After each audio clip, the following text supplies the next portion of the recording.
how you can check stats for Spotify artists. For example, if you want to check a specific artist's monthly listener, or their total number of plays, then you can go to your search bar and search for your desired artist, and if you scroll down you can see all of these stats here, like the recent song of Billie Eilish, Birds of a Feather, got 600 million plays, and this one got 400 million plays, this one got 300 million. And that's how you can easily see stats for your favorite artists, because but you have to make sure that they have this artist title right here, and you can check this on either the web browser, or if you go to your Spotify app you can also see it in here, the same thing.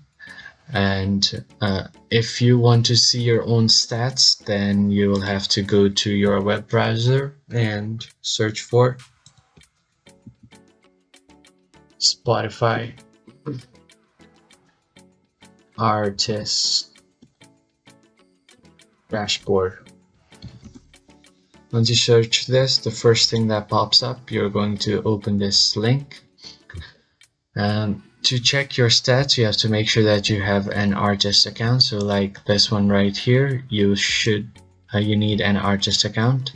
But if I check my profile right now, my profile is just a listener account, so this is not an artist account. If you want to check your stats, you can tap on get access here on this artist dashboard page, and you can create your artist page, and you can check. You have to have uploaded a song on Spotify in order to check your stats, so you will need an artist account to check your stats. So if you don't have one, you can get access to, or if you already have one, you can just log in and check your stats on your song. And that's how you can easily check stats of your favorite artist or yourself on Spotify. Thank you for watching.